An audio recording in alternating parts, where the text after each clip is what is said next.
శ్రీమాత్రే నమ. జయ గురు దత్తాత్రేయ నమ.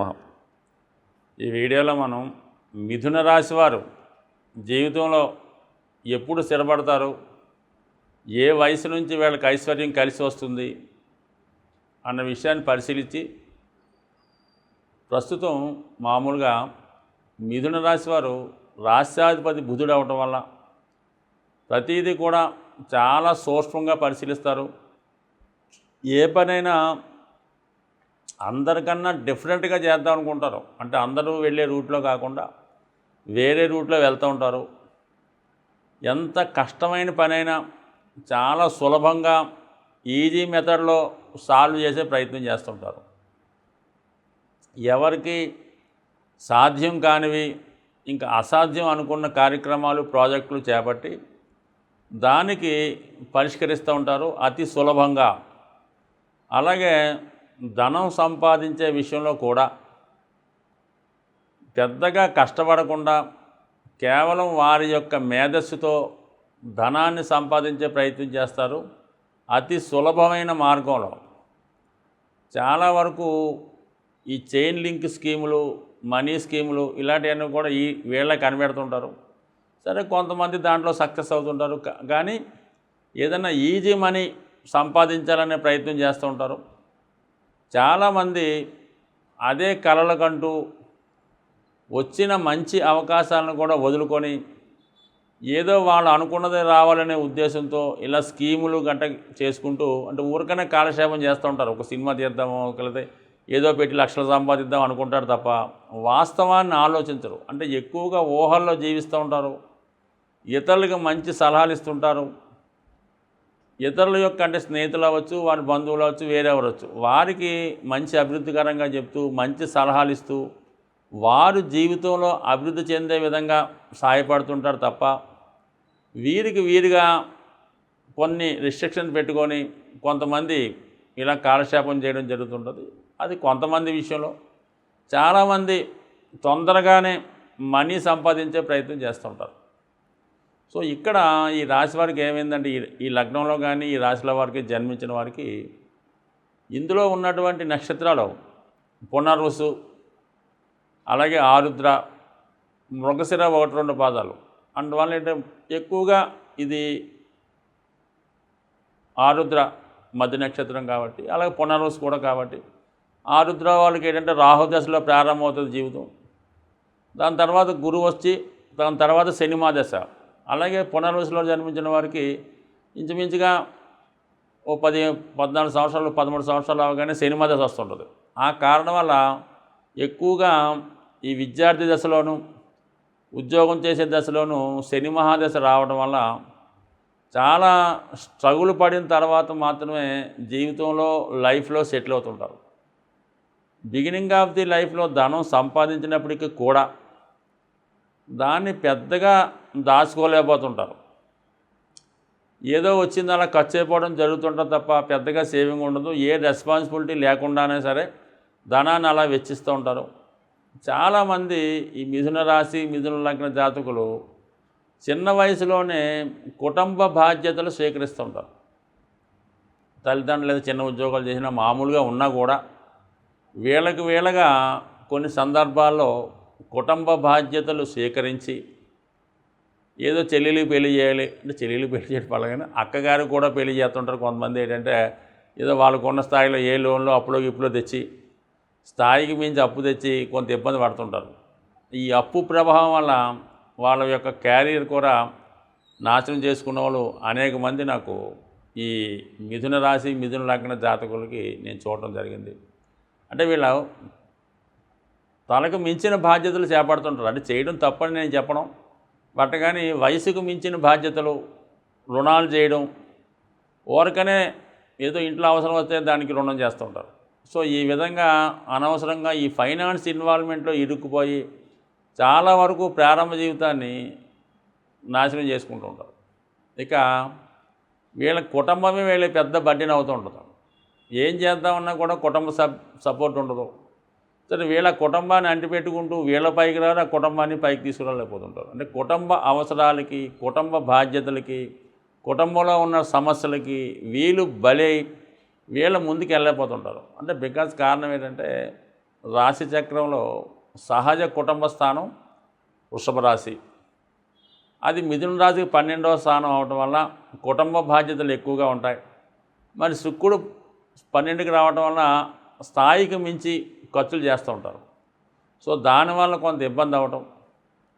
వీళ్ళకి షష్ఠ లాభాధిపతి కుజుడు పరమశత్రువు అవటం. అంటే 6, 11 ఏంటి? 6 శత్రువులు, రోగాలు, రుణాలు. తొందరగా రుణం చేసే ప్రయత్నం చేస్తూ ఉంటారు. అక్కడ అవసరం ఉన్నా అవసరం లేకపోయినా వీళ్ళకో వీళ్ళ పెద్దవాళ్ళకో ఎవరికన్నా అప్పు చేయడం జరుగుతుంది. చిన్న అప్పు అది పెద్ద అప్పు అవుతుంది అన్నమాట. ఏదో 10,000తో స్టార్ట్ చేసి అది లక్షలు, కోట్లు కూడా వెళ్ళిపోతుంటుంది చాలామంది స్థాయిలో. అంటే ఈ విధంగా చిన్న పొరపాటు పెద్దదవటం, చిన్న అప్పు పెద్ద అవ్వడం, దాంట్లో సతమతం అవ్వడం జరుగుతుంటుంది. అంటే ఫైనాన్షియల్ ప్లానింగ్లో కరెక్ట్గా లేకపోవడం అన్నది ఇంపార్టెంట్ అన్నమాట. ఎందుకంటే శుక్రుడు పంచమాధిపతి అవ్వడం వల్ల ఎంతసేపు ఊహలు వేస్తూ ఉంటారు. ఏదో ₹1,00,000 అప్పు తెచ్చి ఖర్చు పెట్టేసి నెక్స్ట్ మంత్ ఏదో బోనస్ వస్తుందో, లేదా షేర్లో సంపాదించవచ్చో, లేదంటే ఏదైనా క్రికెట్ బెట్టింగ్లో సంపాదించవచ్చో, ఇలాంటి కాకుల లెక్కలు వేసి రాబోయే ఆదాయం ఏదో ఊహించి ఇప్పుడు ముందుగానే అప్పు చేసి దాన్ని ఖర్చు పెట్టేస్తుంటారు. దానివల్ల చాలా వరకు ఇబ్బందులు ఎదుర్కోవడం జరుగుతూ ఉంటుంది ఈ మిథున రాశి వారు. అంటే మంచి తెలివితేటలు, మంచి ఆలోచన ఉన్నప్పుడు కూడా సరైనటువంటి ఫైనాన్స్ ప్లానింగ్ లేకపోవడం వల్ల ఇబ్బంది పడుతూ ఉంటారు. కుటుంబ బాధ్యతల వల్ల కొంతమంది ఇబ్బంది పడుతుంటారు. సో ఈ విధంగా ఉంటే వీళ్ళ యొక్క వివాహానికి, ఉద్యోగానికి ముడిపడి ఉంటుంది. 99% ఈ రాశి జాతకులు బాల్యంలో, అంటే చదువుకునే సమయంలో, ఉద్యోగం వచ్చిన కొత్తలో, అంటే 21, 22, 23 ఆ సమయంలో కంపల్సరీగా లవ్ అఫేర్ ఉంటుందంటే ఏది పెద్ద అఫేర్ అని చెప్పలేం, కానీ పరస్పరం ఖచ్చితంగా ఇష్టపడతారు. అది పవిత్రంగానే ఉంటుంది. ఏదో ఇష్టపడి మనసులో ఉన్న వాళ్ళు చెప్పినా చెప్పకపోయినా కంపల్సరీగా అనుకుంటారు. కానీ ఎట్టి పరిస్థితుల్లో కూడా ఇది జరగదన్నమాట. అంటే ఫస్ట్ లవ్ అఫేరు ఫెయిల్ అవుతుంటారు. అంటే పంచమ వ్యయాధిపతి శుక్రుడు రావడం వల్ల ఖచ్చితంగా ప్రేమలో పడతారు. అది ఖచ్చితంగా త్యాగం చేయవలసి ఉంటుంది.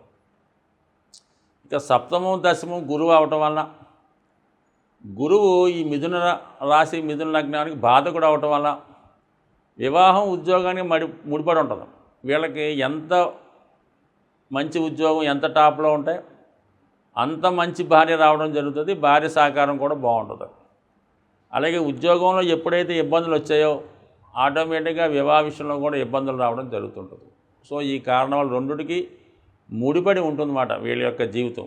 సో అలాగే వీళ్ళకి శని అష్టమ భాగ్యాధిపతి అవటం వల్ల ఎక్కువగా మరి 9వ స్థానం అన్నది వాయుతత్వ రాశి, మిథున రాశి కూడా వాయుతత్వ రాశి. సో ఈ కారణం వల్ల వీళ్ళకి రాహు భాగ్యాధిపతి అవుతాడు, శని భాగ్యాధిపతి అవుతాడు. ఆ కారణం వల్ల ఎక్కువ మంది సొంత ప్రాంతంలో ఎక్కడైతే పుట్టి, ఎక్కడైతే పేరెంట్స్ ఉన్నారో అక్కడ ఎట్టి పరిస్థితుల్లో కూడా ఉంటే కలిసి రాదు. ఒకవేళ ఉన్నా కూడా ₹1 మిగిల్చుకోలేకపోతుంటారు. పెద్దగా అభివృద్ధి రాదు.